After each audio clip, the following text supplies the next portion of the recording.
your Midday Ark-La-Miss news update. Good Monday afternoon. Thanks for tuning in to NBC News Daily. I'm Randy Stone with your Midday Ark-La-Miss update.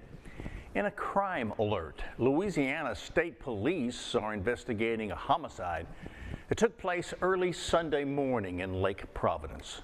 Around 1 a.m., Louisiana State Police were dispatched to the 1200 block of 2nd Street, where 18-year-old Deshaun Jackson was found dead. After further investigation, 19-year-old Zacardian McCallum was arrested in connection to that homicide. He is charged with second-degree murder, possession of a firearm by a person convicted of certain felonies, and obstruction of justice. He's currently being held at the East Carroll Parish Detention Center. Details of this incident are limited as the investigation continues. Anyone with information regarding this incident are encouraged to contact the Louisiana State Police. And the natural state is joining a list of states that have begun to require gun study safety lessons in school. Arkansas, Tennessee, and Utah are some of the first states to pass laws requiring public schools to teach children as young as 5 the basics of gun safety and how guns should be properly stored in the home. They say the goal is to provide a nonpartisan approach to gun safety so kids know what to do if they should find a gun. So far, Utah is the only state to allow students to opt out of that lesson if requested by their parents or guardian. While President Trump is demanding states take back full SNAP benefit payments they already gave out, Governor Sarah Huckabee is allocating $500,000 to help food banks around the state. State funds will be directed to the Arkansas Food Bank Network, which will be distributed to the Arkansas Hunger Relief Alliance today. The governor delivered the same amount of aid to food banks last week.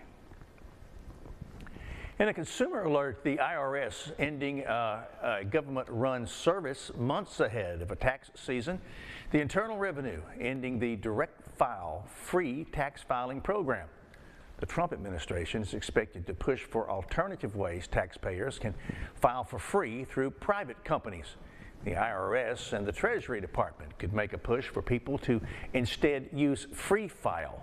It's a program that gives taxpayers access to free commercial tax prep software. And now, exclusive Storm Tracker Doppler weather with meteorologist Chase Ward. Well, it'll still be quite chilly for this afternoon, with temperatures only reaching upper 40s into the lower 50s for our daytime highs, and a northerly wind will still kind of put that wind chill still in kind of the mid-40 range, so definitely just warmly throughout the day.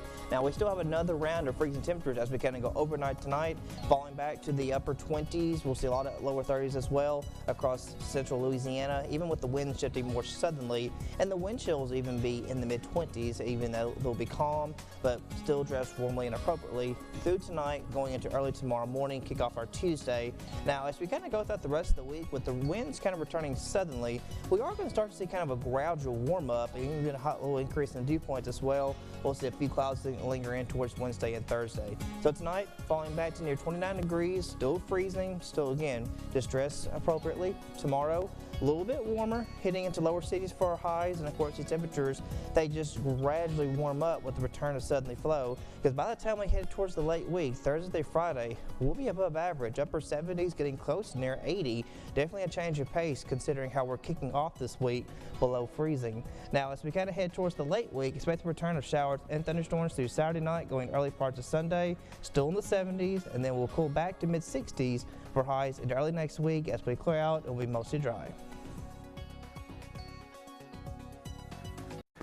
And that is it on this Monday for our midday update. NBC News Daily continues now. Let's make sure we check on our neighbors and pets. It's going to be cold out there, so watch out for that. See you tomorrow.